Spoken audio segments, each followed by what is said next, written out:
تو قرآن کی روح سے تو یہ شب برات کے بارے میں جو کچھ کلیم کیا جا رہا ہے وہ بالکل غلط ہے، قرآن سے ہی ٹکراتا ہے۔ یہی تو ہم کہتے ہیں کہ صحیح احادیث قرآن کے خلاف نہیں ہوتی ہیں، ہمیشہ جعلی روایتیں، ضعیف روایتیں یہ قرآن کے خلاف جاری ہوتی ہیں۔ اپنی طرف سے ہوا میں تیر چلا دیا کہ شب برات کی جتنی روایت ہے وہ معاذاللہ جعلی ہیں، سب ضعیف ہیں، جبکہ حیرت انگیز بات یہ ہے کہ تمام علماء جانتے ہیں کہ شب برات کی رات کی فضیلتوں والی روایت کم و بیش 10 صحابہ کرام علیہم رضوان ایسے ہیں کہ جنہوں نے اس رات کے معیار اور مقام کو بیان کیا کہ رسول اللہ نے اس طرح سے ارشاد فرمایا ہے، جس میں بڑے بڑے صحابہ کا نام ہے، حضرت ابو بکر صدیق کا نام ہے، مولا علی کا نام ہے، حضرت ابو ہریرہ کا نام ہے، معاذ بن جبل کا نام ہے، صحابیہ ام المؤمنین حضرت عائشہ صدیقہ رضی اللہ تعالیٰ عنہا کا نام ہے، اور بھی دیگر صحابہ کرام علیہم رضوان ہیں جو اس رات کی فضیلت کو بیان کرنے والے راوی ہیں کہ حضور نے اس طرح سے فرمایا ہے۔ لیکن تمہارا یہ کہنا معاذاللہ اتنی جرت کے ساتھ کہ تمام روایت جعلی ہیں، تمام روایت ضعیف ہیں، جعلی کا مطلب کہ وہ نقلی ہیں، ان کی کوئی حقیقت نہیں، کوئی حیثیت نہیں، معاذاللہ ثم معاذاللہ، تو میں تمہارے سامنے وہ روایت ہی پیش کر دیتا ہوں تاکہ تمہارا جھوٹ لوگوں میں بیان ہو جائے کہ تم کتنے جھوٹے ہو اور کتنا زیادہ تم قرآن اور حدیث کی مخالفت رکھنے والے ہو۔ میں چاہوں تو ایک روایت بھی بیان کر کے تمہیں جھوٹا ثابت کر سکتا ہوں، لیکن کم و بیش 3 روایت تمہارے سامنے پیش کر رہا ہوں تاکہ تمہارا جھوٹ اور تمہاری جہالت لوگوں میں واضح ہو جائے۔ پہلے تو یہ میں بیان کرتا چلوں کہ 10 صحابہ کرام علیہم رضوان ایسے ہیں کہ جنہوں نے اس بات کو روایت کیا ہے کہ نبی کریم صلی اللہ تعالیٰ علیہ وآلہ وسلم نے اس طرح سے اس رات کے بارے میں ارشاد فرمایا ہے۔ پہلی روایت حضرت ابو بکر صدیق رضی اللہ تعالیٰ عنہ سے، یہ روایت تمہارے سامنے موجود ہے کہ حضرت ابو بکر صدیق رضی اللہ تعالیٰ عنہ اس کے راوی ہیں، فرماتے ہیں نبی کریم صلی اللہ تعالیٰ علیہ وآلہ وسلم نے ارشاد فرمایا شب برات کی رات اللہ تبارک و تعالیٰ کی رحمت آسمان سے دنیا کی طرف نزول فرماتی ہے،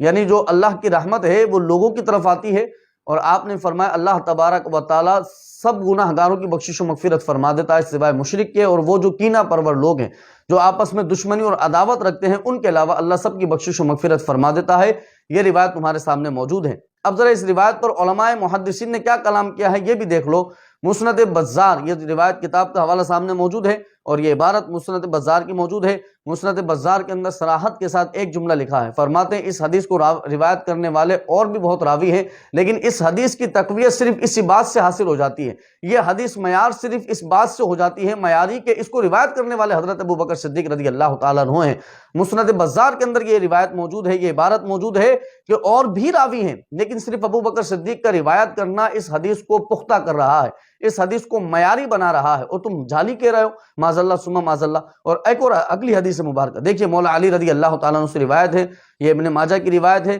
مولا علی رضی اللہ تعالیٰ عنہ کی روایت سامنے موجود ہے۔ حضرت علی المرتضیٰ سے روایت فرماتے نبی کریم نے ارشاد فرمایا کہ اس رات شب برات کی رات تم روزہ رکھو اور دن کے اندر جو ہے دن میں روزہ رکھو اور رات میں قیام کرو، یہ حضرت حضور اکرم صلی اللہ علیہ وسلم نے ارشاد فرمایا۔ اور حضرت علی فرماتے حضور فرماتے اللہ تبارک و تعالیٰ سوال کرتا اگر کوئی ہے مغفرت طلب کرنے والا کہ میں اس کی مغفرت کروں، کوئی ہے رزق کا سوال کرنے والا کہ میں اس کو رزق عطا کروں۔ اب یہ پوری جو سند تمہارے سامنے موجود ہے، یہ تمہارے سامنے اسکرین پر پوری سند آ رہی ہے، پوری سند کے اندر علماء محدثین نے لکھا ہر راوی جو ہے وہ ثقہ ہے سوائے ایک راوی کے، اور وہ راوی کون ہے؟ وہ راوی ابن ابی صبرہ کے علاوہ تمام راوی ثقہ ہیں۔ ان کے بارے میں علماء نے فرمایا یہ ضعیف ہے، لیکن تمہیں پتہ ہونی چاہیے کہ جب بھی کسی چیز کی فضیلت بیان کی جاتی ہے تو فضیلت کے اندر ضعیف روایت قابل قبول ہوتی ہیں۔ اور اگلی روایت حضرت معاذ ابن جبل سے رضی اللہ تعالیٰ عنہ سے روایت ہے جو کہ صحیح ابن حبان کے اندر موجود ہے، یہ روایت تمہارے سامنے موجود ہے، اور اس کے جملے بھی اسی طرح کے ہیں کہ حضور نے فرمایا اللہ تبارک و تعالیٰ گناہ گاروں کی بخشش و مغفرت فرماتا ہے، لیکن مشرک اور جو عداوت رکھنے والے ہیں ان کی بخشش و مغفرت نہیں فرماتا۔ اب اس روایت پر مجمع الزوائد کے اندر امام حیثمی رحمۃ اللہ تعالیٰ علیہ نے کلام کیا اور فرمایا اس کے رجال ثقہ ہیں، اور اسی طرح سے امام طبرانی نے مجمع الکبیر میں اور معجم الکبیر میں اور معجم الاوسط کے اندر جو ہے وہ روایت کیا اور فرمایا کہ اس کے تمام رجال ثقہ ہیں۔ جن روایات کو تم معاذاللہ جعلی کہہ رہے ہو، علماء محدثین ان